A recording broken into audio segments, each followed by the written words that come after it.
Perdido al sur del mundo, el archipiélago que forma las Islas Malvinas fue en 1982 testigo de una guerra impensada, en la que un país sin historial reciente en guerras enfrentaba a una de las potencias más grandes del mundo. Las batallas se llevaron en tierra, en el mar y en el aire. El mundo se llevó varias sorpresas, pero definitivamente la batalla aérea se llevó gran parte de las miradas. Las arriesgadas maniobras de la aviación argentina y los inéditos modos de ataque hicieron que luego de esta guerra los protocolos de defensa naval cambiaran para siempre. 1982 Malvinas, la guerra desde el aire.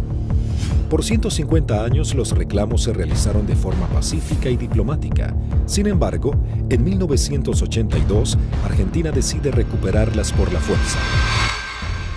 Como respuesta, Inglaterra hace zarpar a la flota más grande que enviara contra un objetivo desde la finalización de la Segunda Guerra Mundial. La Royal Navy y sus modernos Harrier enfrentarían a la aviación argentina y bombardearían objetivos terrestres en las islas.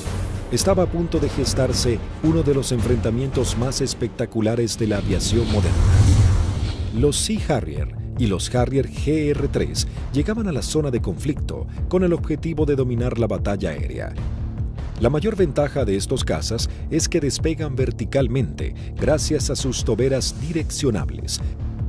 A la enorme experiencia de los pilotos británicos en combates aire-aire, se sumaba que llegaban armados con el misil americano Sidewinder IM-9L, capaz de alcanzar a su blanco, aun siendo lanzado desde cualquier posición. Argentina se preparaba para enfrentar a las fuerzas de tareas británicas con diferentes aviones que había adquirido en los últimos 40 años. Si bien tecnológicamente estaba muy lejos del ejército británico, los pilotos tenían confianza en su desempeño. Había que pensar que el A4, el Skyhawk, era un avión que se compró de un diseño de la década del 50. Es un avión que la Fuerza Aérea lo compró usado en el desierto de Mojave, se le hizo el overhaul y se trajo a la Argentina. Voló aproximadamente 140.000 horas antes de la Guerra de Malvinas, o por ahí. O sea que es un avión que tuvimos muchísima experiencia. La flota de la Fuerza Aérea Argentina estaba compuesta por las máquinas que para el momento eran antiguas. En 1955 había iniciado un plan de renovación de sus cazas y bombarderos pesados. Los primeros que habían llegado al país luego de implementar esta política fueron los bombarderos Canberra, que para aquel momento contaban con un sistema de armas de vanguardia. Y en Inglaterra surgió una polémica, pues había algún sector que quería vender y tener a Argentina como un cliente de equipo militar, operaciones comerciales que eran muy rentables, muy redituables, pero un sector del Foreign Office se opuso terminantemente porque consideraban que ese era un riesgo y que la Argentina, con aviones como el Canberra, podía o estaría en condiciones de intentar ocupar las posesiones inglesas en el Atlántico Sur y en la Antártida, básicamente las Islas Malvinas, ya en el año 55. La mayoría llevábamos muchos años en la unidad, habíamos tenido un adiestramiento muy bueno, muy adecuado. Para nosotros esto era como participar en uno de los tantos ejercicios que se hacían, ¿no es cierto?, en esa época, y se simulaban operaciones reales, con lo cual teníamos un adiestramiento muy bueno y aparte un conocimiento mutuo entre las tripulaciones muy bueno, ¿no es cierto?, y aparte un espíritu realmente que... En la década de los 60, la Fuerza Aérea adquiere el cazabombardero A4 Skyhawk de manufactura americana. La Fuerza Aérea Argentina comenzó a recibir sus primeros A4 en 1966 y en 1974 se adquirió un nuevo lote de 25 Skyhawks A4C. La Fuerza Aérea Argentina también contaba con un avión de combate de fabricación nacional, IA-58 Pucará. Una docena de cazas a reacción Mirage 3 que habían sido adquiridos con la finalidad de proveer defensa aérea a la ciudad de Buenos Aires también estaban al servicio de las batallas aéreas. 39 aviones Dagger de origen israelí, su principal función era la cobertura aérea y el bombardero.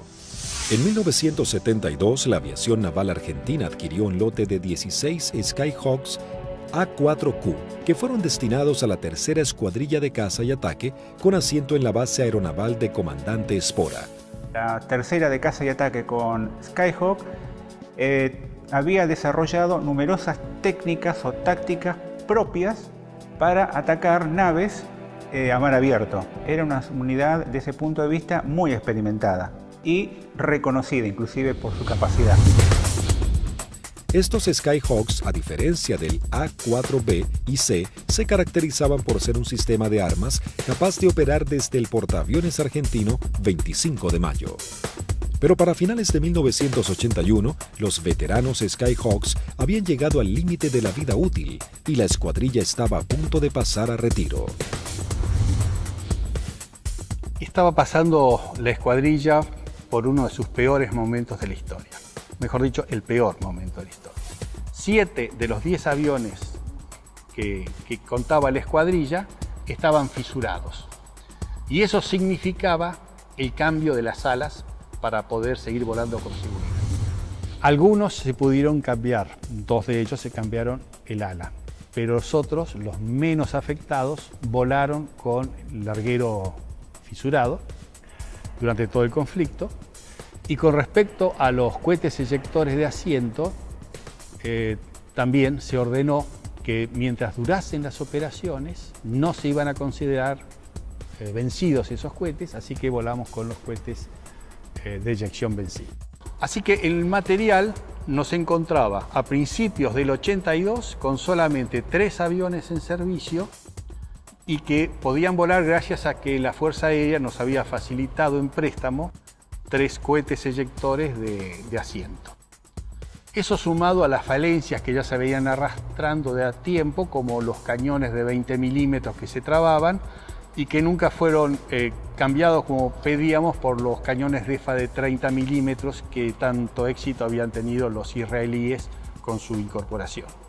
Siempre tuvo apoyo la escuadrilla, pero llegaba un momento de transición. La incorporación de los aviones superestandar significaba que se iba a dejar de operar este sistema de armas, donde una escuadrilla que se estaba formando recibía todo el apoyo y la otra escuadrilla que estaba cerrándose de alguna manera. Finalmente, la Armada Argentina acababa de adquirir una nueva tecnología francesa, el cazabombardero embarcado Super Étendard, capaz de lanzar el misil AM-39 Exocet concebido para ataques a unidades de superficie. La segunda escuadrilla de ataque, aeronaval de caza y ataque equipada con Super Étendard, era una unidad de elite de alta tecnología, pero que recién estaba recibiendo sus aviones y tenía como tarea desarrollar y aprender a utilizar este arma que era muy potente y que no tenía equivalente en la región. También se contaba con un lote de cazas a reacción Air Macchi 326GB y Air Macchi 339, que tenían la capacidad de poder operar en terrenos desfavorables y pistas cortas. La Operación Rosario, cuyo objetivo fue recuperar el control argentino en las Islas Malvinas, se llevó a cabo en las primeras horas del 2 de abril de 1982. Un grupo de comandos anfibios de la Armada Argentina desembarcó en las islas, redujo a la pequeña guarnición británica y tomó posesión del gobierno. El 2 de abril de 1982 estaba destinado en la 5ª Brigada Aérea, en el grupo 5 de caza, y a las 7 de la mañana, en la presentación normal que hacíamos todos los días, nos enteramos que habíamos recuperado nuestras Islas Malvinas. El 2 de abril, cuando fui hacia la escuadrilla, cuando ingresé, ahí me enteré que habían tomado las Malvinas. Una sensación de incertidumbre. Así que me encontraba de oficial de guardia y en ese momento recibo la noticia de la toma de Malvinas. Me tomó totalmente de sorpresa. Bueno, yo pertenecía al escuadrón 1A4C, que tenía su asiento en la ciudad de Mendoza. Estábamos haciendo unas prácticas en la base de Río Gallegos. Era una práctica usual que tenía la Fuerza Aérea en aquellos años de desplegar escuadrones, se llamaban escuadrones móviles, al sur de nuestro país, como para que todo el personal estuviera adiestrado y conociendo un área de un posible conflicto. A partir de ese momento nos preparémonos para lo peor. Tras el estupor mundial y el fracaso en las negociaciones, el gobierno de Margaret Thatcher envía su flota al sur de Sudamérica. La Fuerza de Tareas Británicas estaban compuestas por diversas unidades de combate, portaaviones, destructores, fragatas misilísticas, submarinos, buques de asalto, logísticos y de desembarco. Sorprendentemente y ante la incrédula mirada del mundo entero, Argentina se preparaba para enfrentar militarmente a una de las potencias más grandes del planeta.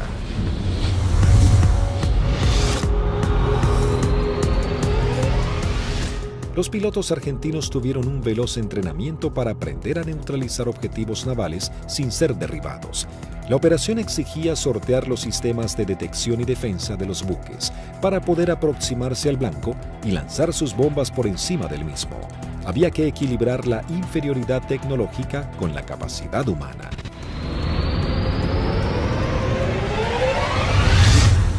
Empezamos a buscar la forma de suplir todas las deficiencias que en ese momento contaba el medio aéreo nuestro, que era la 4 Skyhawk.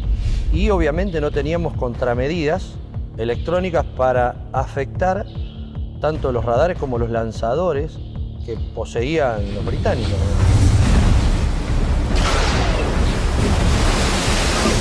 Los misiles que tenían desde 30 kilómetros, desde 20 kilómetros, 15 kilómetros y a partir de ahí cañones o armamento liviano, digamos. O sea, tenían una defensa muy grande para un solo elemento que podía ser un destructor, digamos.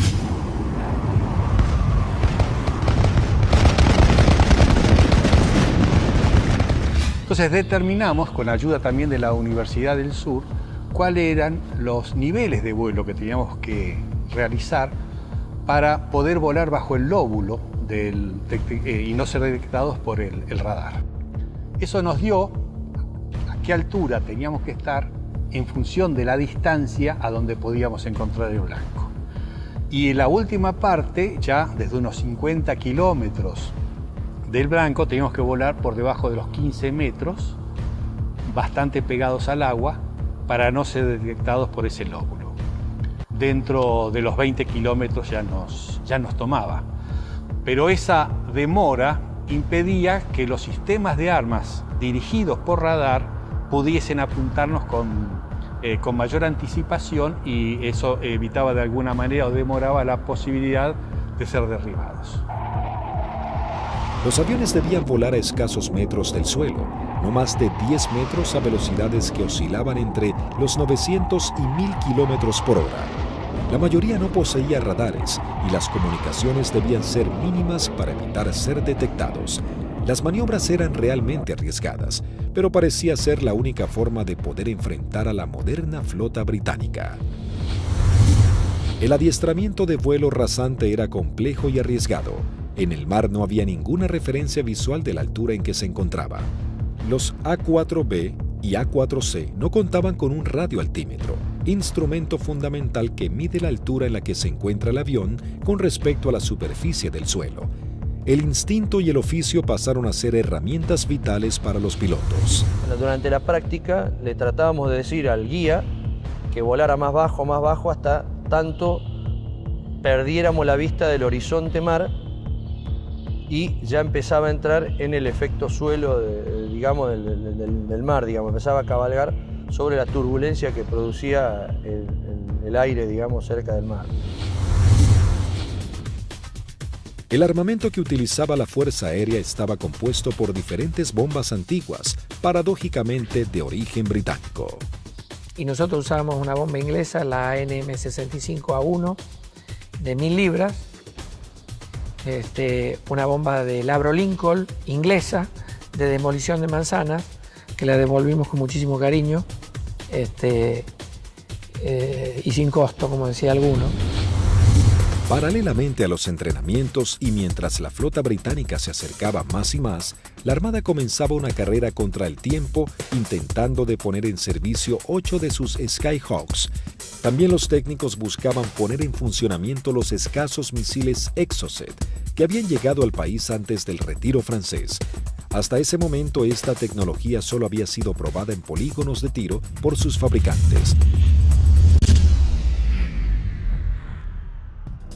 Nos dan la orden de la posibilidad de poner a punto el diálogo entre lo que era el sistema nuevo del super estándar con el misil M39. Cuando conectamos todo aquí en el país, el sistema no funcionaba porque era un avión con un corazón de la época del 80 con las valijas de test que eran de la época del 70. Había ingenieros que se dedicaban a desglosar todo lo que era la parte matemática, cómo traspasar distintas informaciones, y algunas de las cosas también se hicieron por ensayo y error. Se iba buscando como un candado a combinación, ¿no? Se iba buscando número por número hasta llegar al número ideal que el misil pueda leer la información del avión. Y bueno, eso nos llevó un tiempo, hasta que un día la valija que reemplazaba al misil nos da que el misil había salido y que todos los parámetros que habíamos colocado estaban incorrectos. Eso ya nos daba un alto porcentaje de seguridad de que el misil por lo menos recibía la información correcta.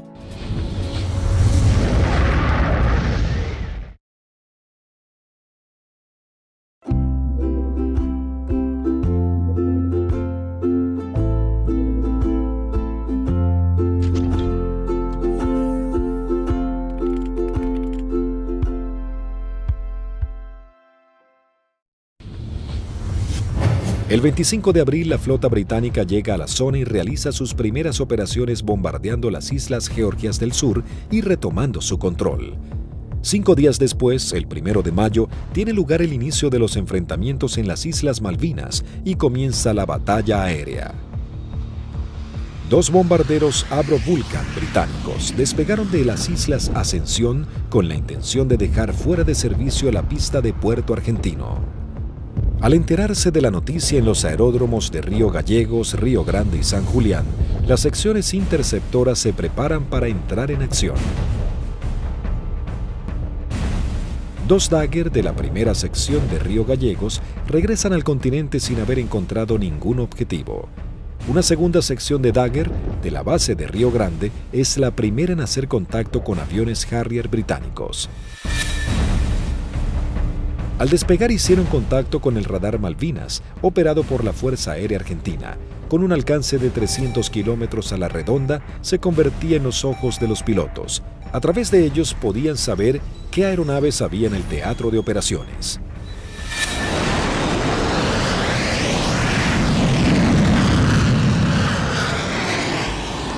Tienen 2 pichones para ustedes a 120 millas náuticas, 20 grados firme.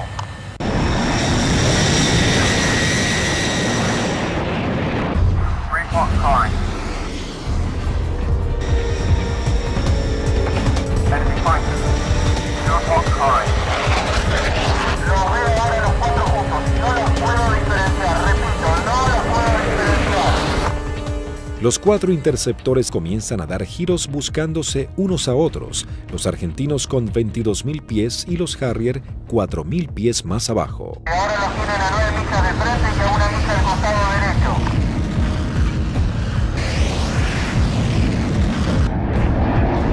Los Harrier, invirtiendo sus toberas, cambian rápidamente de dirección para enfrentar la amenaza argentina.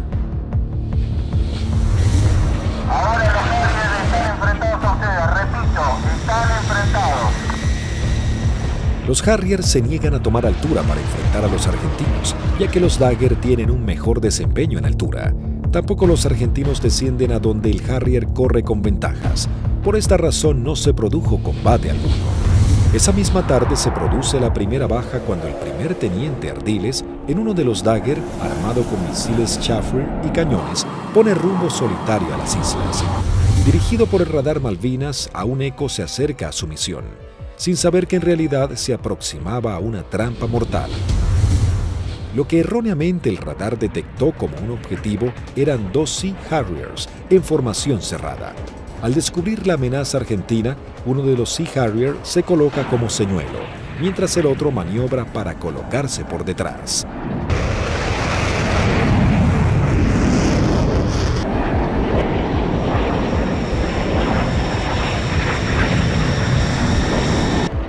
Ardiles se coloca en posición de disparo y lanza un misil Chafford que es evadido por el piloto británico. En esos segundos decisivos, el segundo Harrier logra colocarse detrás del avión de Ardiles y acciona su disparador lanzando un misil contra el Dagger. El piloto argentino no pudo eyectarse. Tras patrullar la línea de la costa, 3 Dagger de la base aérea de San Julián prosiguen hacia Puerto Argentino. Antes de llegar se encuentran frente a 3 buques británicos que están bombardeando el área. El destructor y las 2 fragatas abren fuego contra los aviones argentinos sin poder alcanzarlos. En ese momento el capitán Di Meglio lanza sus bombas sobre el destructor. Luego los Dagger inician el escape mientras una patrulla de Harrier va a su encuentro. Los aviones británicos abortan inmediatamente su ataque cuando 2 Dagger armados con misiles se interponen entre ellos y la escuadrilla para facilitar el escape de los argentinos. El 1 de mayo habían comenzado las hostilidades y ambos bandos mostraban todo su poderío y el valor de sus pilotos. Era el bautismo de fuego para la Fuerza Aérea Argentina.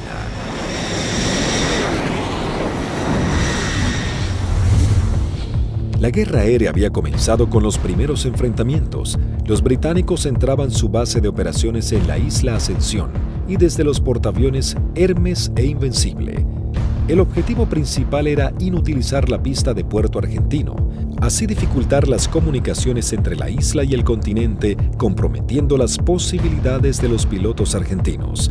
La pista fue desde ese momento uno de los blancos principales de los Vulcan y los Harriers británicos. La primera baja en la pista es el mismo 1 de mayo, cuando los Sea Harrier bombardean al Pucará del teniente Yukik, alcanzando a su piloto y gran parte del personal que trabaja en el lugar. Fue el primer contacto con la guerra en sí, digamos, ¿no es cierto? En definitiva, nosotros habíamos tenido ya el aviso que había sido atacado Puerto Argentino a eso de las 4 de la mañana, y a partir de ahí nosotros entramos a movilizarnos y tratar de sacar los aviones, porque la mayor debilidad era el momento de puesta en marcha. Es decir, uno estaba sentado y había gente que estaban apoyando en la puesta en marcha del avión, que también la inexperiencia por ahí, uno se pregunta por qué había tanta gente, pero todo con el ánimo de colaborar y que los tiempos para que saliera lo más rápido posible fuera corto.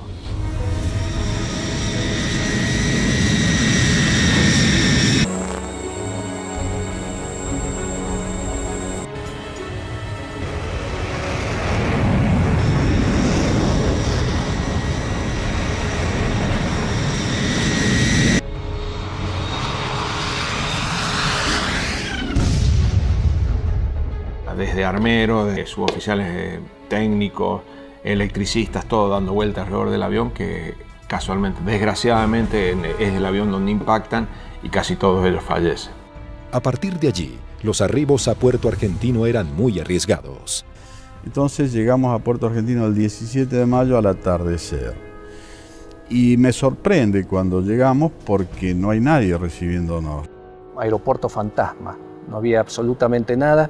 Veía el cráter, estaba lleno de esquirlas, y mientras estaba mirando eso, de pronto veo una camioneta que se empieza a acercar a la distancia de la cabecera opuesta. Para la camioneta, se baja un conscripto y me dice: corra jefe, que hay alarma roja. Y empezamos a sentir ruidos de turbinas y se aproximan 2 Harriers. Y habríamos hecho unos 30, 40 metros cuando miro a la derecha y explota una bomba en la cabecera 26, un poco más alejada, unos 100 metros de la cabecera 26. Los Harrier pasaban, hacían la PAC, la patrulla aérea de combate en San Carlos, y a la vuelta con una bomba de 1000 libras en el medio, tiraban la bomba y se volvían. O sea que la cantidad de alarmas rojas era muy abundante. El 2 de mayo, el submarino nuclear británico Conqueror hunde al crucero Ara General Belgrano. En la operación mueren 323 marinos argentinos. La guerra había comenzado de la manera más cruda para Argentina.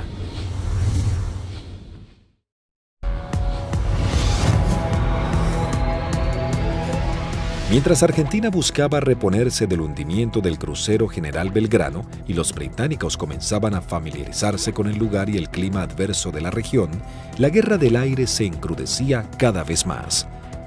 La Fuerza Aérea Argentina tenía el objetivo de diezmar lo antes posible a la flota británica y defender los objetivos en la isla que eran constantemente atacados.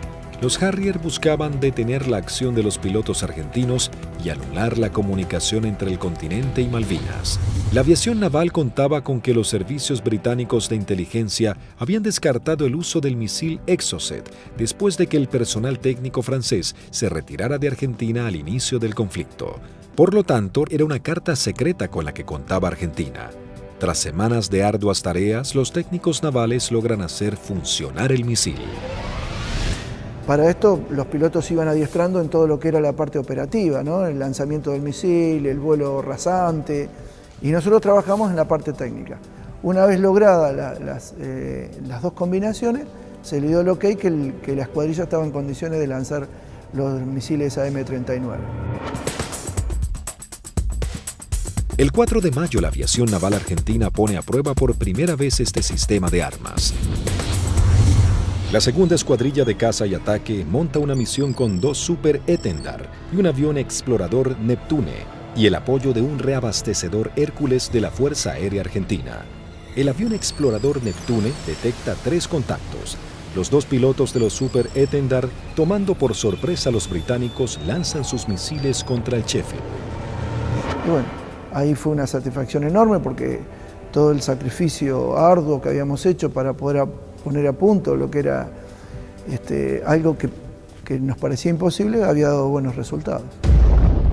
La aviación naval argentina lograba hundir el primer buque británico y se convertía en pionera en la utilización de esta tecnología. El extremo entrenamiento comenzaba dando esperanzas a los pilotos argentinos.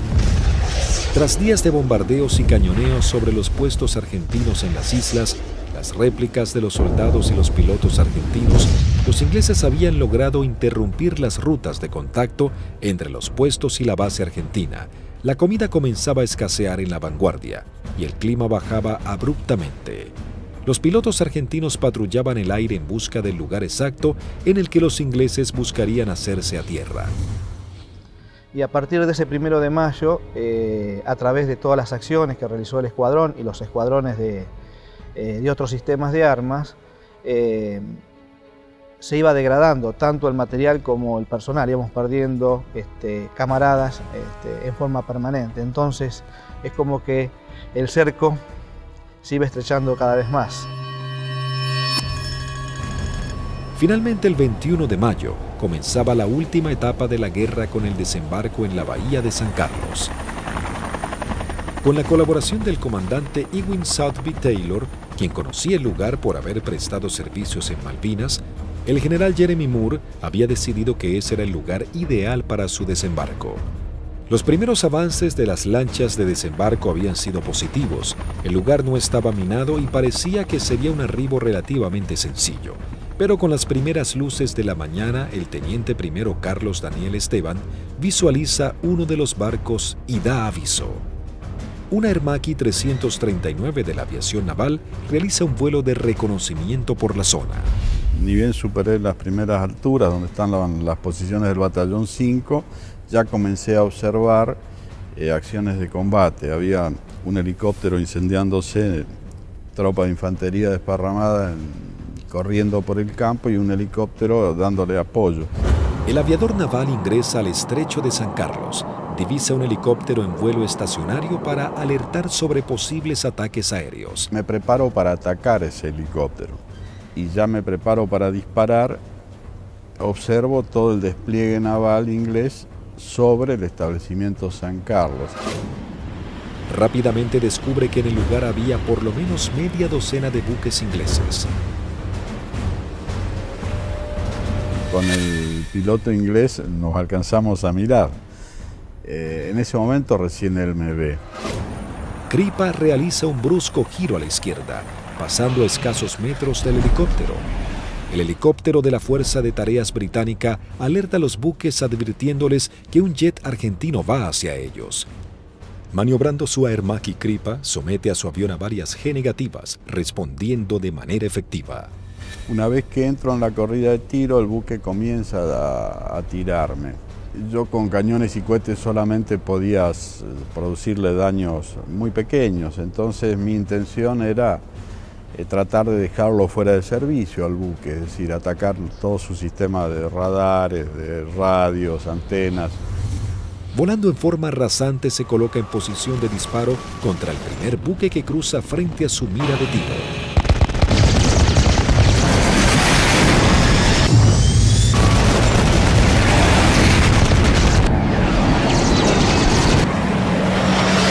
Tuve que recobrar muy fuerte mi avión con mucha fuerza para no pasar y cortar sus antenas. Una vez realizado el ataque Kripa, vuela entre medio de toda la flota británica. Las unidades ni los efectivos abren fuego por temor a impactarse entre ellos y el piloto argentino logra escapar. Entonces voy escapando sobre la península esta hasta salir del alcance de tiro de ellos y de ahí teóricamente tenía que volver. Pero pensaba que si volvía a Puerto Argentino y decía que había muchos buques, nadie iba a pensar que había la cantidad que yo había visto. Así que hice una órbita en ese lugar y en el anotador de rodilla que teníamos hice un croquis, posicionando los buques que yo vi en ese momento. Escuchamos que se aproximaba el Kripa con el avión. Yo cuando voy aproximándome pedí que fueran preparando armamento. Cortó motor y el avión seguía desplazándose cuando ya se había bajado y ahí comentó todo lo que había visto, muy a las apuradas obviamente. Me cargan en una camioneta y me llevan al comando a que yo pase la información que tenía. Tras su arribo al aeropuerto de Malvinas y pasar un informe detallado de la situación, todas las unidades aéreas de la Armada y la Fuerza Aérea Argentina se preparan para realizar ataques a los objetivos navales que se encuentran en la zona de desembarco. 30 minutos después llegó el primer ataque del continente compuesto de una formación de 6 Dagger. El objetivo es el Antrim. Una de las bombas no estalla y queda alojada en la popa de la embarcación. Así logran dejarlo fuera de combate. En este ataque también es averiada la fragata Broadsword con disparos de cañón.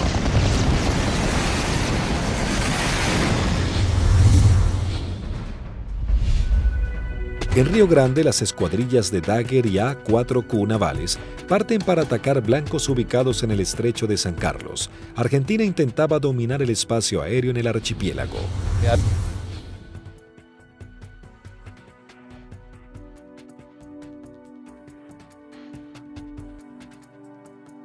Dos secciones reforzadas. Yo salí con el teniente Márquez y el teniente Arca y el sublíder era el teniente Rótolo con el teniente Lecuri y el teniente Silvester.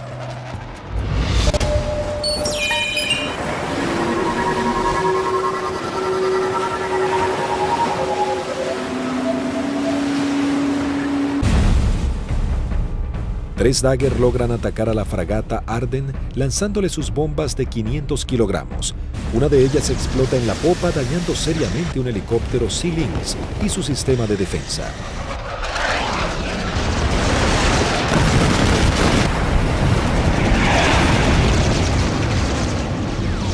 En ese instante, 3 A-4Q navales se aproximan en vuelo rasante a la bahía Ruiz Puente en búsqueda de algún blanco.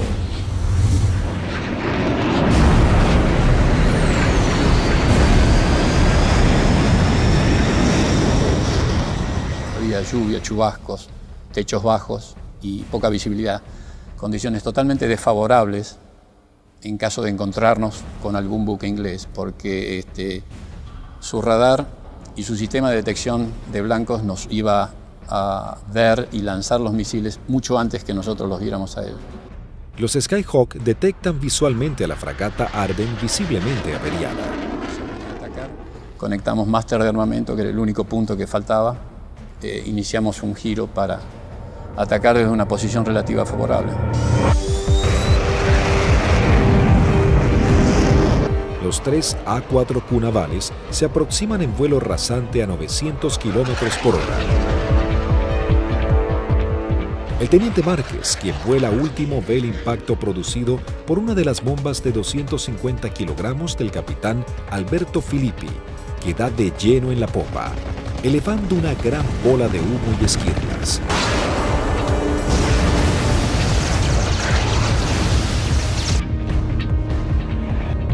Comienzo un giro hacia la izquierda y le digo a mis numerales que nos escapamos por la misma, quiere decir que regresamos a base por la misma. 2 Harrier que habían despegado del portaaviones Hermes para patrullar el área del sur del estrecho de San Carlos ven las explosiones sobre la popa de la fragata Arden e inmediatamente se lanzan en picada para prestar apoyo. Y escucho la voz del teniente Márquez que dice Harrier, Harrier.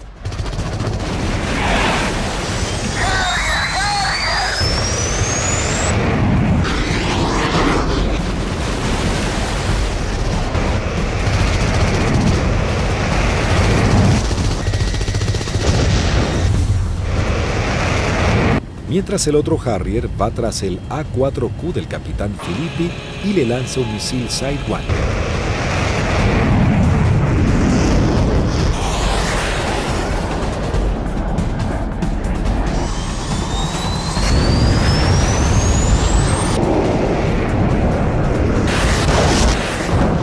En ese momento escucho una explosión muy fuerte. Se sacude todo el avión, empieza a encabritarse con la nariz hacia arriba y girando hacia la derecha. Miro hacia la derecha, estaba girando y veo un Harrier que se aproxima como para un remate demasiado cerca para mi gusto. Entonces le digo a la división, me dieron, me eyecto, estoy bien. Una fuerte explosión, un golpe muy fuerte en todo el cuerpo, me desmayo. Cuando recupero el conocimiento estaba descendiendo en paracaídas sobre el estrecho de San Carlos. El impacto fue bastante más fuerte de lo que yo me hubiera imaginado. Tuve suerte porque el mismo paracaídas, una vez que entro en el agua, se acuesta y el viento lo infla y el viento mismo me sacan de abajo del agua y me lleva hacia la costa, ¿no? En la costa, bueno, llegué, estaba realmente agotado.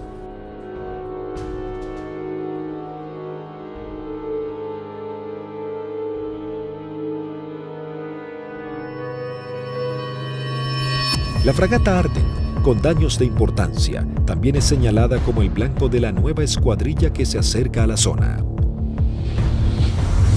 Llegamos al borde de la bahía y vimos un destructor en el medio, una fragata para nosotros tipo 21 en el medio del canal, y esa fue la que señalé y esa fue la que atacamos. El teniente Rótolo dice a babor y vimos a lo que después supimos que era la Arden en el medio del canal, del estrecho.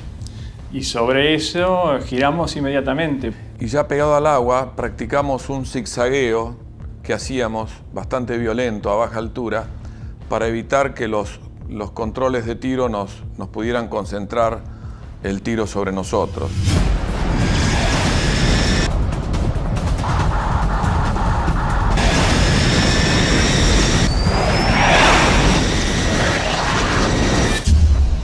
Lo que parece una eternidad antes tiene que ascender a 60 metros, 200 pies, nivelar el avión y empezar a hacer puntería si quiere que la misión sea efectiva. Yo vi que se inundaba el mar de piques y uno sigue con esa trayectoria, ya no tiene otra alternativa.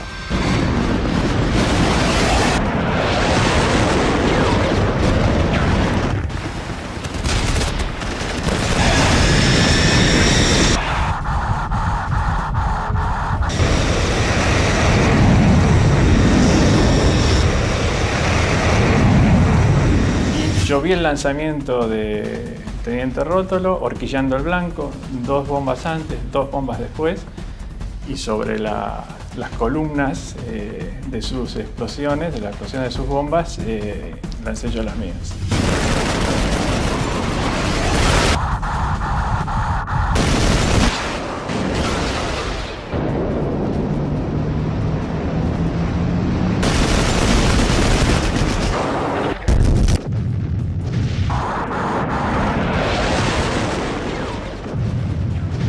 mientras lanzaba, intentaba no perderlo de vista, porque de hecho estábamos con combustible muy marginal y él tenía un equipo que yo no tenía a bordo, que era el BLF, que es un equipo de navegación y que le permitía una navegación precisa. Mi seguridad de hacer el camino más corto de regreso al aeropuerto era mantenerlo a él a la vista.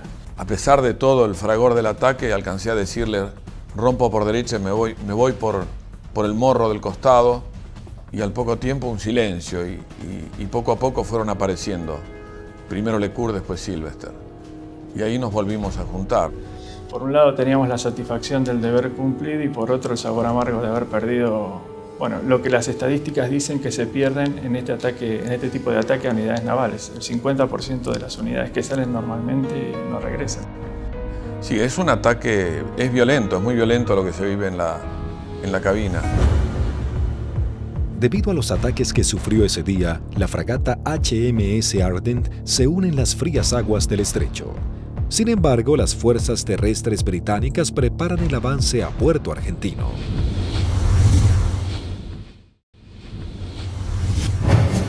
Las batallas eran cada vez más encarnizadas.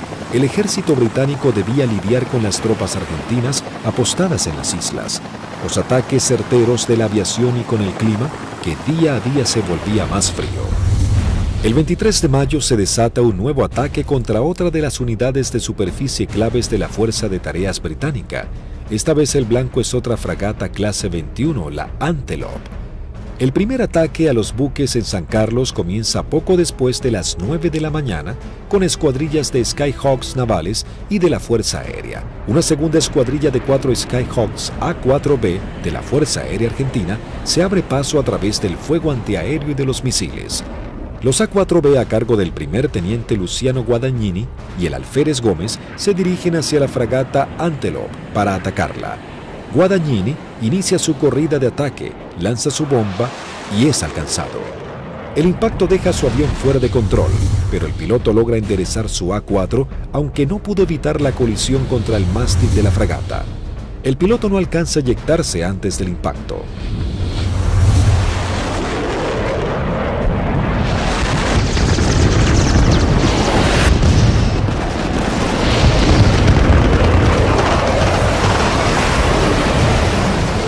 La bomba continuó su trayectoria y quedó alojada en la banda de estribor sin explotar. Tras la primera incursión, el ataque a la nave continúa con los A4Q navales, que se aproximan rápidamente en vuelo rasante por la isla Gran Malvina. Pude recorrer bien pegado al terreno en la isla Gran Malvinas y llegamos lo que vendría a ser al cordón muy bajo que hay, pero de unos 450 metros de altura.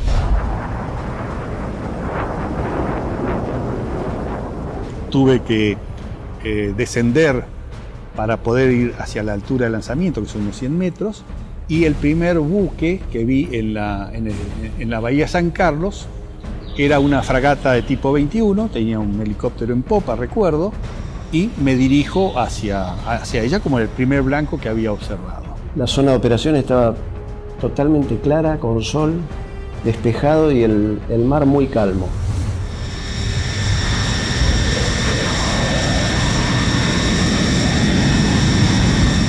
Todo era como en las ejercitaciones que siempre hacíamos con flota, un buque que simulábamos el ataque, el buque que nos apuntaba, pero esta vez en vez de apuntarnos tiraba también.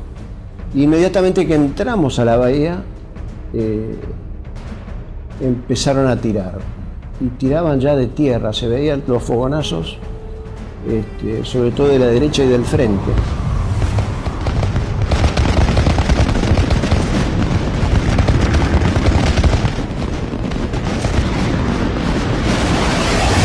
Cuando estaba más cerca de la entrada a la bahía, puedo ver sobre la izquierda a un buque que era más redituable como blanco, porque era un buque grande de tipo logístico. Así que cambié el arrumbamiento para seguir sobre este buque. En un momento dado quise tirar cañones porque tiraban de todos lados y salieron 2 disparos y se me trabaron los cañones. Así que me quedé con la bomba nada más. veo que desde la proa del buque sale una especie de bengala que reconozco que era un misil, y el misil era un SICAT, que venía en forma así errática hacia mi avión.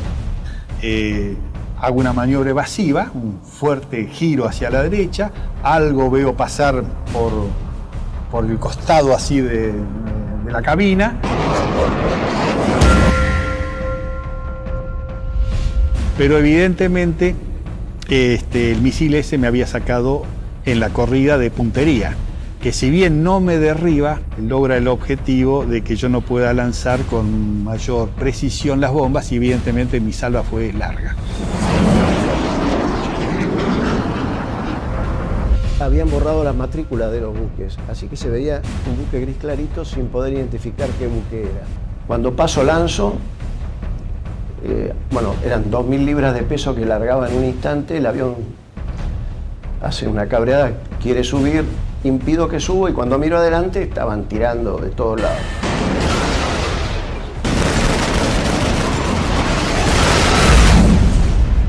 Cada uno debía completar su escape de la mejor manera. Como cuando estaba del otro lado, digo yo, bueno, por donde yo vine no había nada, así que voy a volver por el mismo lugar. Me comunico en esos momentos con los otros dos pilotos que escucho en la frecuencia. Se los escuchaba contentos porque, bueno, estábamos regresando. Yo aterricé, controlé normal el avión, no tuve ningún problema. Cuando llego al extremo de pista, aterriza su bizarreta, pero él venía con las 2.000 libras de bombas, revienta una cubierta en el aterrizaje y se empieza a ir de pista. Y ahí se eyecta y, bueno, fue una eyección fallida. Termina falleciendo a raíz de la eyección.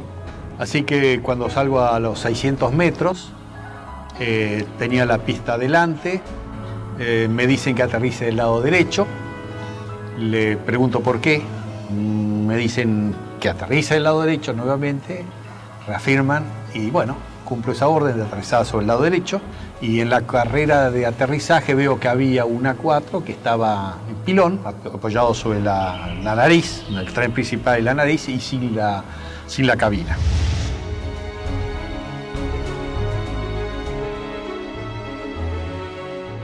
No sabíamos nada de los tres primeros y su bizarreta que acababa de morir en el aterrizaje. Aunque dañada severamente, la Antelope aún continúa a flote. Esa noche, mientras se intentaba desarmar una de las bombas, estalla. Automáticamente se produce un incendio masivo y la nave se hunde. Con los británicos en tierra, listos para marchar a Puerto Argentino, la aviación se esforzaba más y más para frustrar sus objetivos. Por las noches, los Canberra arrojan bombas pesadas para hostigar blancos en las áreas donde las tropas británicas poseen puntos fortificados de artillería, logística y puestos de mando. Se usó la táctica, digamos, del tiro a gran altura, pero auxiliado por el radar. La mayor amenaza para nosotros eran los misiles tierra-aire y las patrullas de Harrier. En la última oportunidad que tiramos sobre Monte Kent, el radar nos avisa de que se estaban acercando una patrulla de Harrier y nos fue dando las posiciones relativas, o sea, nos avisa que estaban a 25 millas, nosotros hacemos el tiro, realizamos la maniobra evasiva, a partir de allí le damos al avión la máxima velocidad posible, ¿no es cierto? Vemos que se acercan hasta 20 millas y luego empezamos a perder, digamos, a ganar distancia con respecto a los Harrier, con lo cual esa fue una amenaza concreta que no llegó a acercarse a la distancia de tiro. Con las primeras luces de la mañana del 25 de mayo, el mayor ataque de la aviación argentina comenzaba a gestarse. El almirante Woodward, jefe de la Marina Británica, previendo la situación, rápidamente despliega sus unidades para sostener los ataques. Los observadores navales argentinos mantienen actualizada la posición de los buques enemigos mientras las escuadrillas llegan a la zona. En el continente, los dos Super Étendard de la Armada Argentina preparaban los misiles AM-39 Exocet para un segundo ataque sobre la flota británica con un rumbo de acercamiento diferente para lograr una mayor efectividad.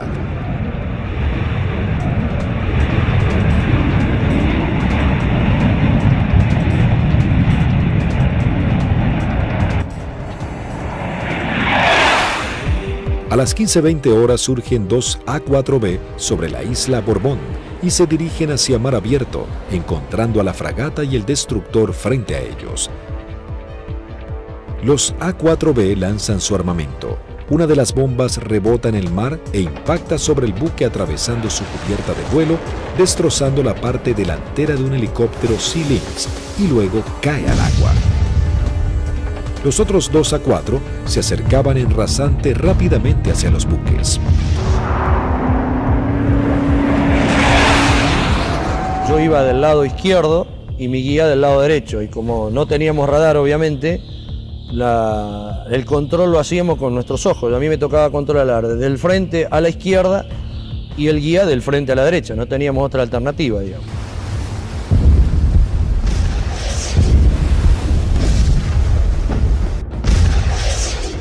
Y le digo, a la izquierda están, así como estaba mirando, le digo, a la izquierda están al guía, y saco la vista y lo miro para ver qué iba a hacer. Acuérdense que nosotros veníamos bien pegados al agua, rasante. Veo al guía, lo miro, y la maniobra que hace él es instantánea. Cuando escucha una sugerencia que le digo, a la izquierda están, pone viraje a la izquierda violentamente buscando el blanco. Inmediatamente el guía pone viraje brusco a la izquierda, dejando sin opción a Barrio Nuevo de tener que elevarse para esquivarlo entrando en el área de tiro del radar, que al estar en automático, inmediatamente lanza un misil Sea Dart. Escucho a la otra escuadrilla, Carballo, que dice el misil, el misil, el misil. Y Rinque, que venía atrás, le dice, no se preocupe que va por otro lado.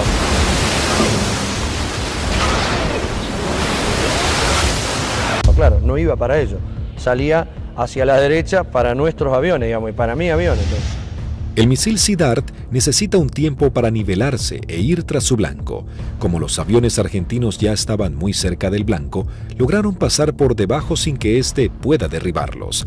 Dije, bueno, ahora por tiempo no me va a alcanzar más, porque yo iba aproximadamente a 900, 950 kilómetros por hora, y el misil iba ya a 1.6, 1.8 de Mach, hasta que girara y todo, aproximadamente volaba, calculan alrededor de un minuto 10. No nos alcanzaba más, digamos.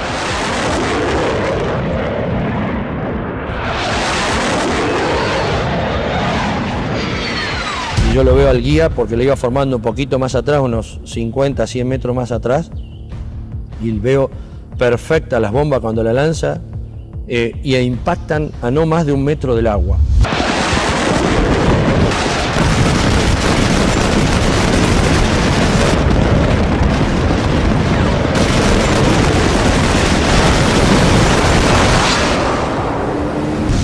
De inmediato se desata un incendio incontrolable. Corte de las comunicaciones, electricidad y pérdida completa del control de la nave. Cuando aterrizamos en Río Gallegos, estaban columnas de mecánicos, los primeros 200, 300 metros con banderas, saludándonos. Yo pensaba, mirá qué bien, estaban festejando el 25 de mayo, digo, contento que volvemos los 4 aviones, espectacular, bárbaro. Y cuando vamos a la plataforma para estacionar, vemos que hasta el jefe de escuadrón viene a recibirnos y algunos pilotos. Yo no entendía nada, y yo como era el último avión, yo no me preocupé. Y cuando bajo, el jefe de escuadrón me maltrató. ¿Qué hizo? ¿Qué hizo usted, Alfredo? Yo le digo, el avión está en servicio, le digo, puede volar, no lo rompí, no hice nada. Le digo, está bárbaro. No, pero ¿qué hizo? Y ya me agarra de la solapa, eso no me lo olvido más. Así de la campera, de lo que le quedaba del chaleco salvavidas, y le dice, ¿pero qué hizo, señor? No sé. Me despeiné en el vuelo, le digo, estoy desilustrado, no tengo ni idea. No, ¿qué hizo? Acaba de hundir un buque en 20 minutos. 19 hombres sucumben inmediatamente en el ataque y se hunde 20 minutos después de ser alcanzada. Al mismo tiempo que los A-4B de la Fuerza Aérea ponen rumbo al continente, un Hércules de la Fuerza Aérea Argentina reabastece al este de las Islas Malvinas a 2 Super Étendard de la aviación naval. Ellos ya están preparados para un nuevo ataque con misiles Exocet.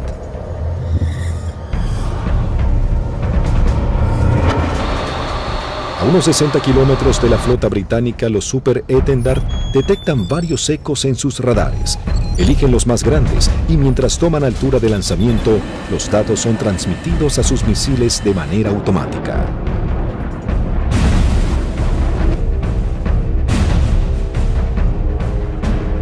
Una vez en vuelo, el misil es autónomo. ya tiene los datos del objetivo cargados en su memoria y se dirige a casi el doble de la velocidad del sonido a escasos metros del agua.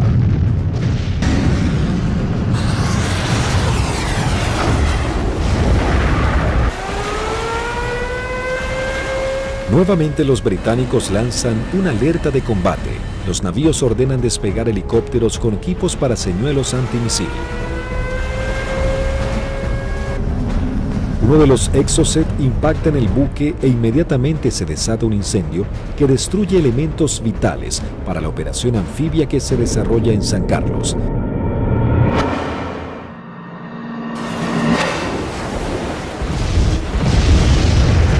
El buque es abandonado y se hunde unos días después.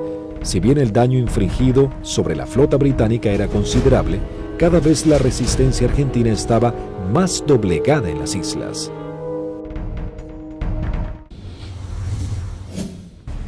La guerra llegaba a su nivel más desesperante con las bajas temperaturas.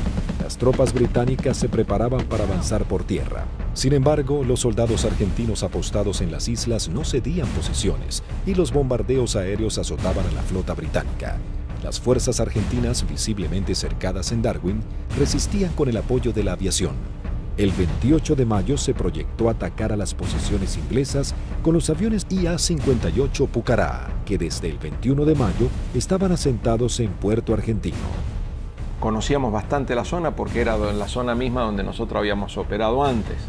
Es decir, a los alrededores de lo que habíamos utilizado como campo de aterrizaje nuestro, era en la zona donde ya estaban los ingleses aproximándose hacia el pueblito donde estaba la base, digamos, lo que quedaba de la base. Yo alcanzo a ver algo que se mueve, levanto y hago una ráfaga de cohetes, siento una voz en la frecuencia de mi radio que me dice desde tierra, en Darwin, siga tirando que están ahí, siga tirando que están ahí. Y ahí empiezo a sentir dos disparos también que me empiezan a impactar en el avión. El Pucará, si tiene alguna cosa, es la maravilla del gran poder de absorción de impactos, digamos, porque la manera que yo sentía que me pegaban, digo, me van a desarmar el avión. Yo trato de salir, como los impactos que me pegaban eran casi todos del lado derecho, quiero virar el avión hacia la izquierda y ahí el avión ya no me responde. Bueno, entonces ahí tomo la decisión de eyectarme. Muy bajo, yo ya estaba, creo que no más de 15, 20 metros del suelo. La sensación de estar colgado en un paracaídas no la tengo porque fue como si hiciera un salto desde un techo al suelo, porque fue todo demasiado rápido. Tengo grabado en la memoria que pasa el avión abajo mío todavía y el agujero a través de la cúpula por donde había salido el asiento. Y todavía que le siguen tirando porque se ven trazantes que van hacia el avión. No vi si el paracaídas se abrió, no sé, no supe nada. Ya me encontré en el suelo y enredado intenté salir corriendo y ahí me enredo en los cordones del paracaídas, que caigo, me vuelvo a levantar y tratándome de sacarme el paracaídas y pues ahí ya me agarran dos ingleses, me apuntan y se me acabó la historia. Con las bajas temperaturas, los plazos eran cada vez más cortos y los ingleses buscaban generar un desenlace rápido. La Fuerza de Tareas británica intenta cerrar su cerco sobre Puerto Argentino. Para lograr este cometido se organiza un desembarco anfibio apoyado de unidades navales en la zona de Puerto Fitzroy el 8 de junio. La Fuerza Aérea Argentina recibe la información del movimiento de dos buques de desembarco británicos. Rápidamente se preparan para lo que sería el día más negro de la flota. Se lanzan desde el continente dos escuadrillas de A4B, dos de M5 Dagger, listas para el ataque a objetivos navales, y una tercera armada con cañones para diversión. La primera escuadrilla de A4B divisa y bombardea el buque de desembarco Sir Galahad. También se bombardea la costa en donde los ingleses comenzaban a llegar.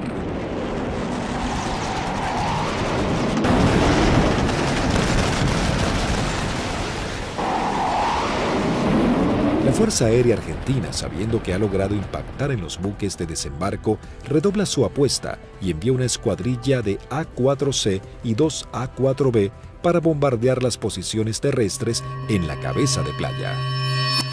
El día 8 de junio se me avisa por la mañana temprano de que, bueno, era uno de los seleccionados para que esa tarde, a través de un avión Learjet, pudiéramos volar hacia Mendoza y poder visitar a nuestras familias.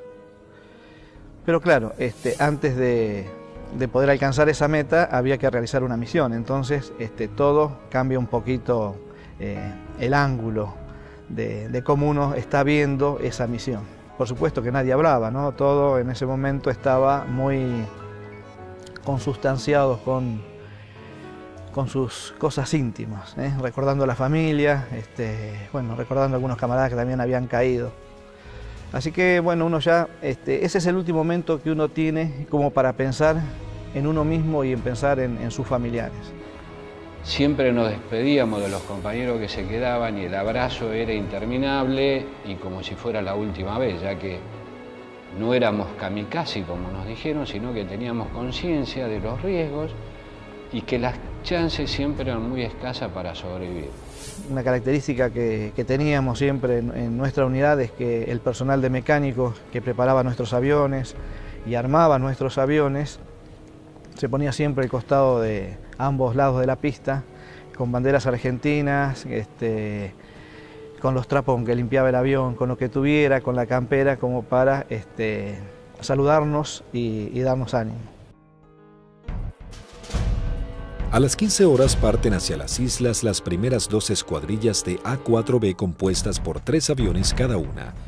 Por diferentes inconvenientes, deben regresar 2 aeronaves al continente y debido a que solo un avión cuenta con el instrumento navegador, se juntaron todos quedando una formación de 4 Skyhawks.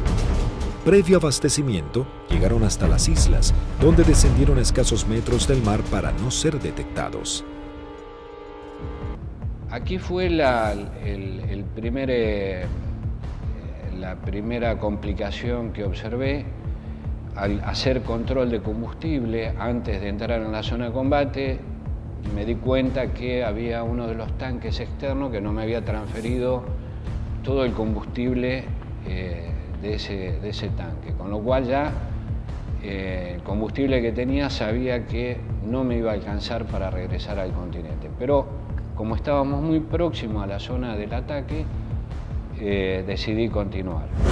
La sección ingresa a la isla Soledad con una formación escalonada sorteando la variada geografía del lugar para evitar ser detectados por los radares.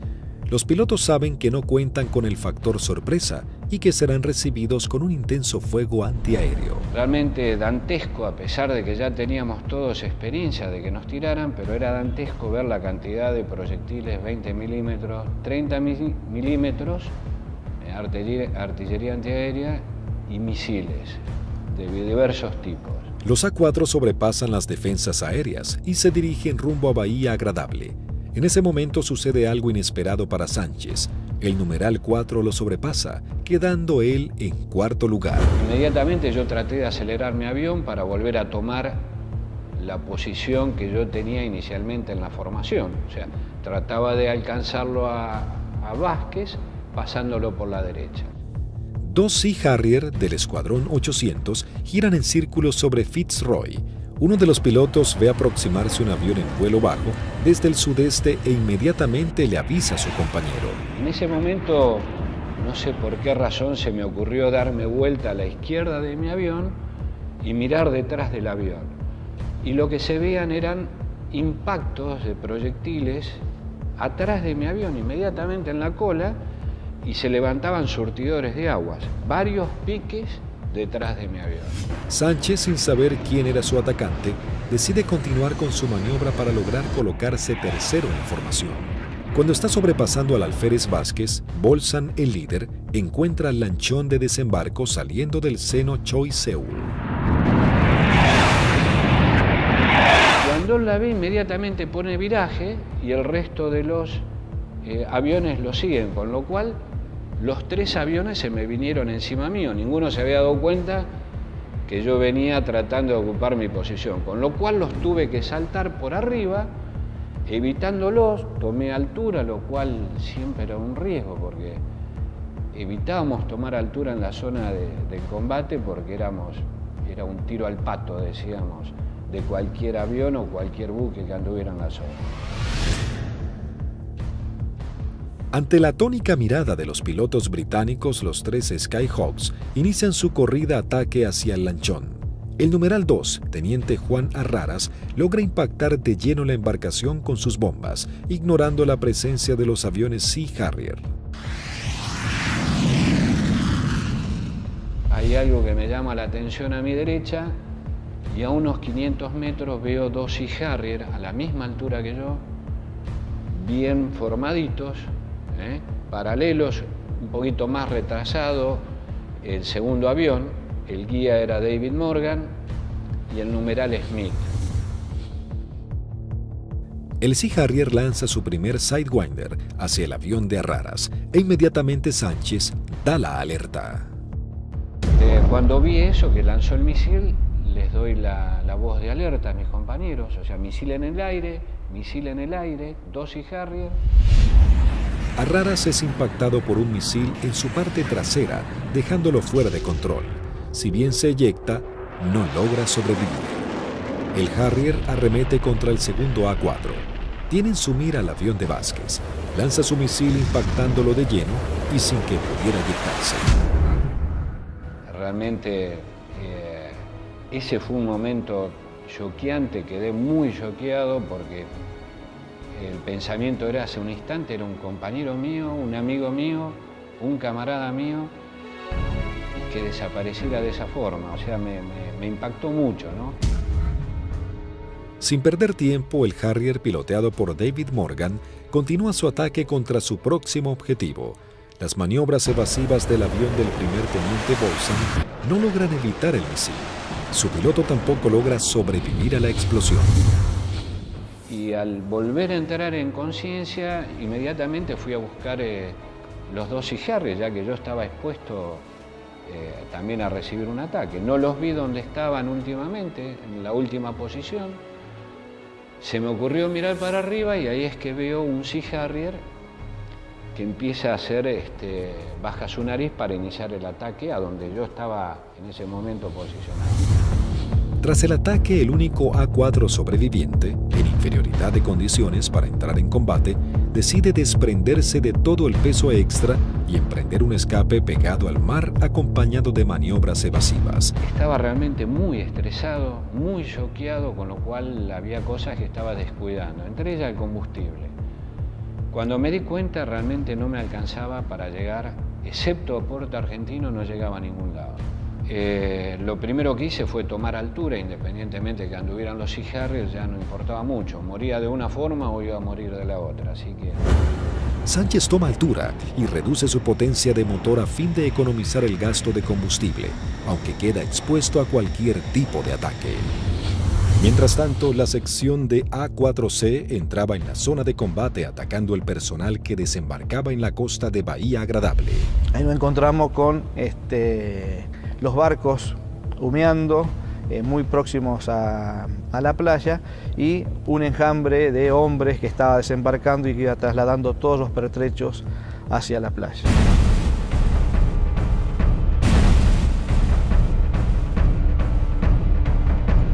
A partir del momento en que nos visualizaron, comenzaron a disparar tanto con armas livianas como con los misiles Blue Pie, que son misiles transportados por un hombre.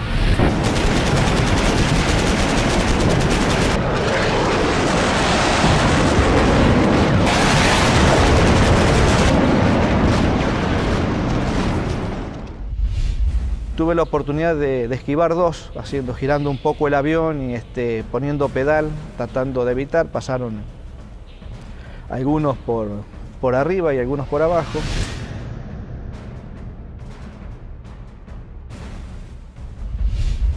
Siento también una explosión en la parte delantera de mi avión, que bueno, puede ser algún misil que me haya tocado, pero pude seguir operando, lancé las bombas y en el momento en que giro a la izquierda veo a mi numeral que está escapando hacia la izquierda con una luz roja que lo está siguiendo.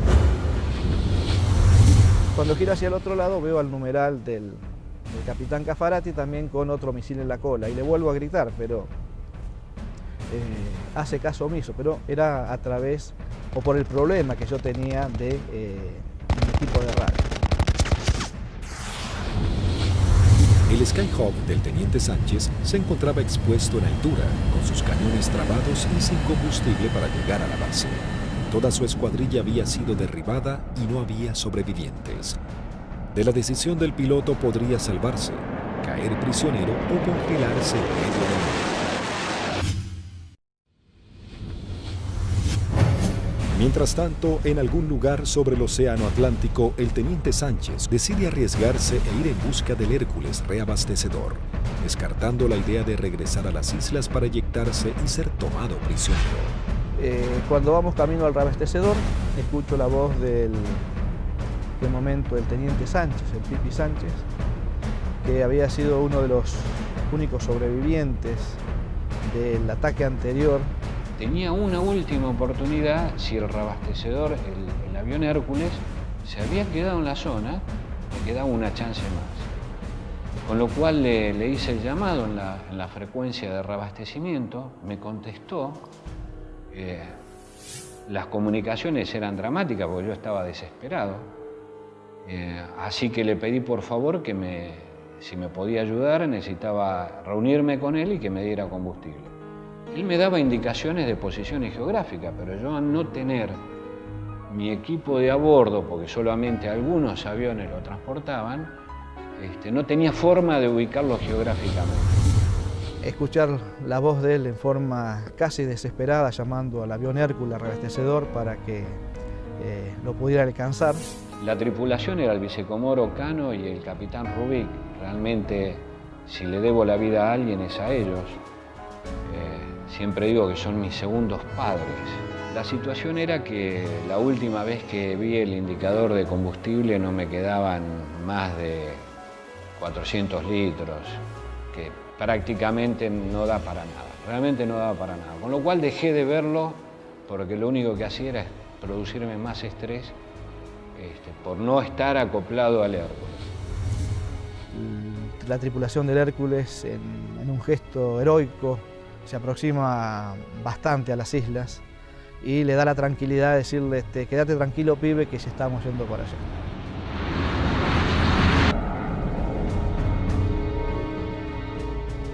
Y luego pude acoplar y me transfirieron combustible que me permitió llegar a Río Gallegos, a nuestra base.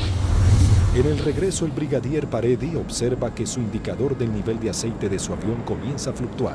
Nuevamente el fantasma de la caída en medio del océano vuelve a aparecer. Con lo cual digo, bueno, puede ser que me hayan producido alguna perforación, esté perdiendo aceite y se engrana el motor y acá me queda a mitad de camino. Lo único que atiné fue a sacar mi libreta de control de procedimiento donde tenía una foto de mi señora y mis hijos para echarle una última mirada. Es decir, bueno, por lo menos están en mi recuerdo hasta el último momento. Afortunadamente el indicador, después de eso, no sé si fue mi familia o Dios que me dio una mano, esto se acomodó y pudimos llegar con felicidad a la base San Julián. Con las últimas luces del día, aterriza el teniente Sánchez luego de su trágica misión. Llegué prácticamente en las últimas horas, ya estaba oscureciendo. Me impresionó mucho en el momento que llegué a plataforma, choqueado, transpirado, mal, estresado, ver los mecánicos de mis 3 compañeros que no iban a volver, que los estaban esperando. Así fue como terminó ese día. Lamentablemente los 3 compañeros míos murieron, 2 fueron derribados por David Morgan y 1 por Smith, volando cifrado. Habían logrado detener un desembarco clave para las fuerzas de tareas británicas, las misiones cada vez más peligrosas y dejaban en claro el poderío de la aviación argentina.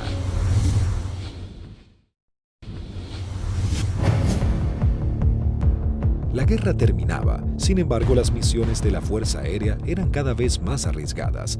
El 13 de junio, a horas de finalmente firmar la dimisión argentina, comienza a tomar forma un ataque que podría haber cambiado el curso de la batalla final por las Islas Malvinas.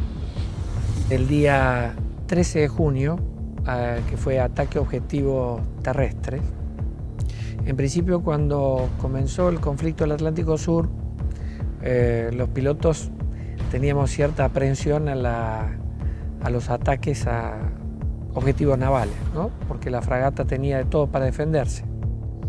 Cuando fue avanzando el conflicto y llegamos ya casi a los finales y los ingleses ya tenían buenas posiciones tomadas en tierra, realmente se complicaba el ataque a objetivo terrestre porque estaban las defensas terrestres, las aéreas y encima las navales. Había que sortear todas.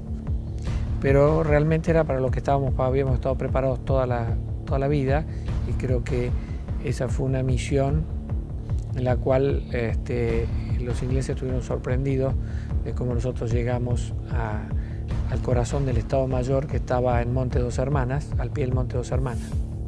2 escuadrillas de A-4B del Grupo 5 armados con 3 bombas retardadas por paracaídas toman parte de la última misión de combate de la Fuerza Aérea Argentina.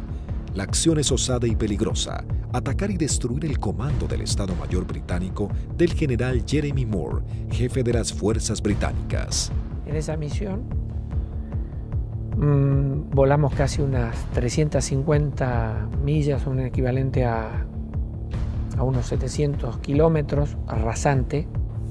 Iban tan bajos, tan rasante, que el chorro de los aviones quedaba marcado en el agua. Entonces me resultaba más fácil seguirlos. Y ahí escuchamos al radar Malvinas, que salió en frecuencia, y preguntaba, ¿hay alguien en frecuencia? Fue la primera vez que en mucho tiempo que el jefe de escuadrilla rompió el silencio de radio, el capitán Varela, y dijo, los nenes. Muy bien, dice Radar Malvinas, yo tengo, no los tengo, pero tengo una PAC al norte, 2 aviones, etcétera, etcétera. Tengo una al sur, tengo una al oeste y tengo una al este. Le volvió a preguntar el capitán, ¿usted nos ve? El radar Malvinas le dijo, no. Entonces ellos tampoco. A las 12 horas del mediodía, las 2 escuadrillas ingresan al área de Malvinas para dirigirse a su blanco.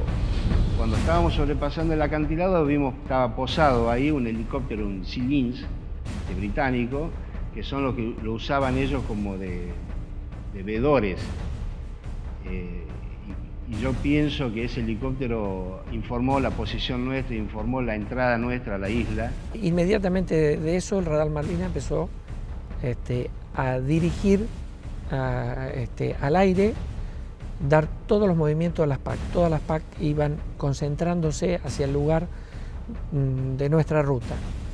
Los A-4B toman vuelo rasante máximo, en formación cerrada, pegándose contra el terreno para evadirse de los Harrier que venían a derribarlos. El jefe de escuadrilla observó un soldado inglés con su casco y su fusil que subía una colina y lo encontró de frente al avión. Evidentemente estábamos volando muy bajo. Varela iba como siguiendo el terreno, volando bajo, y por momentos se perdía de vista. Cruzamos esa pequeña loma y por delante nuestro había un campamento muy prolijo con unos shelters y una veintena de helicópteros aterrizados en ese sitio y un despliegue de gente. Los 4 Skyhawks logran sortear el terreno y llegan al corazón del Estado Mayor británico. Hasta que escucho tirar, dice Varela, tirar. Y veo ahí veo los fogonazos de los 4 bombardeos que hicieron cada uno de los aviones. Los A-4B se dirigen directamente al cuartel general y lanzan sus bombas. En medio del caos e improvisando la defensa, el general Moore escapa del ataque. pude ver el impacto de los helicópteros en marcha y el impacto de los cañones nuestros, una mancha marrón que iba pegando en cada uno de las puertas del helicóptero. Yo era la primera experiencia que tenía de haber tirado tan cerca. Incluso uno de los helicópteros despega y, digamos, nos pone el rotor de frente al avión. La segunda escuadrilla, al mando del teniente Cepeda, entra en acción realizando un segundo ataque sobre los cuarteles de mando. Cuando yo veo ese escenario, ordeno a mi escuadrilla tirar en ese lugar, ya sobrepasado el ataque de Varela, más adelante. Tiramos las bombas y bueno, vamos a salir. Yo salgo, sigo la línea de vuelo y venía un helicóptero, un Siquín, cruzando de mi derecha a izquierda. Y empecé a disparar a ojo, porque como la munición es trazante, me quedaba marcado por dónde iba la munición, entonces yo veía y movía el comando como para que barrerlo al helicóptero con la munición.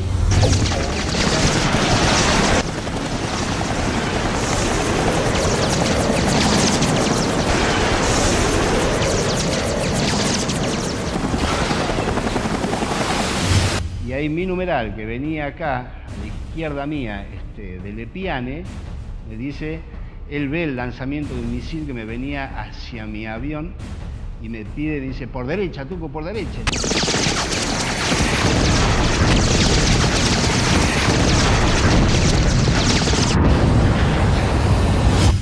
Decidimos salir en forma individual, atravesando las islas con regreso al continente por a San Julián. Los A4B emprenden su regreso al continente volando rasante. Algunos de ellos con averías deben ascender para economizar combustible. Las situaciones individuales de los pilotos se vuelven complejas. Utilizo mi avión y veo a mi derecha, abajo a mi derecha, una sombra de un avión, de un perfil de un avión. Entonces, uy, es un Harrier. Me viene siguiendo un Harrier. Entonces ahí empiezo a hacer maniobras evasivas de viraje de máxima performance, de mucha G, tanto para la izquierda como para la derecha. Izquierda para la derecha. Y cada vez que nivelaba el avión, veía que estaba la sombra. Digo, pero este Cristo no se va. Digo, ¿cómo hago para sacármelo de encima? Miraba por el espejo, miraba por el otro espejo, miraba para atrás, parecía una lechuza, daba la vuelta a la cabeza así, miraba por un lado, miraba por el otro y estaba la sombra. Era mi avión, era la sombra de mi avión. Empecé como a tranquilizar yo mismo, me hablaba, me decía, tranquilízate Tuco, porque así no podés seguir, no podés, estaba muy nervioso, estaba como que por momentos temblaba, no sé, una sensación muy rara de ese momento vivido ahí. El numeral 2 de la escuadrilla que nos seguía empezó a perder combustible, a notar que perdía combustible en forma muy grande. Ese fue el alférez de Lepiane. Otro momento terrible de esa misión, cuando el piano me pregunta si qué hacía. Imagínate, el alférez me dice que voy al reabastecedor o me eyecto en la isla. Una decisión que yo, por más jefe de escuadrilla que fuera en ese momento, yo no la podía tomar porque estoy decidiendo sobre la vida de un camarada y de un amigo. Era muy difícil. Dije, piano, encomendate en Dios, pedile a Dios que te ayude y decidí vos, no me lo pida a mí, por favor, decidí vos. Ya sabíamos que como estaba y con las transmisiones que recibíamos no volvía al continente, entonces le pedimos al reabastecedor que lo fuera a buscar. Que él veía que a medida que se iba buscando a la coordenada donde nos canta, donde estaba el reabastecedor, él veía su indicador de combustible cada vez bajar más, me decía, tengo 500, tengo 300, tengo 200, yo decía, no llega a nada, no te busca nadie, no te rescata nadie, en medio del Atlántico no te rescata nadie. El comandante del Hércules, vicecomodoro Lee 30, escuchando los pedidos de Lepiane, decide ir hacia él aún sabiendo que puede ser derribado por misiles británicos. Ahí en ese momento el piano lo ve al Hércules, él estaba arriba del Hércules y hace el viraje y se le tira al Hércules. Pensá que era un alférez, tenía muy pocas horas de vuelo. Creo que debe haber sido el...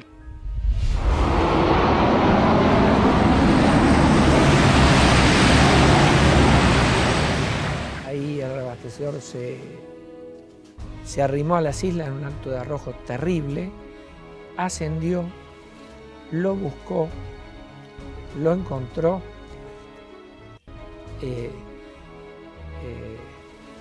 reabastecieron con una pérdida de combustible muy importante en el plano, tenía un agujero que atravesaba el plano completo, o sea que todo lo que le daban, parte iba al motor y el resto iba fuera del avión, y regresamos todos sanos y salvos al continente. Todos llegamos, incluso de lesbianos.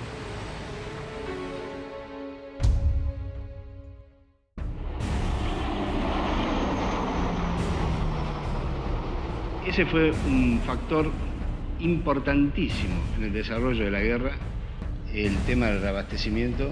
Nosotros estábamos muy compenetrados y nos entendíamos muy bien con los pilotos, las tripulaciones de Hércules, y fue uno de los secretos mejor guardados de la guerra y en la cual le dio la posibilidad de éxito a muchas misiones de la Fuerza, fue que los ingleses nunca pudieron encontrar dónde hacíamos los reabastecimientos.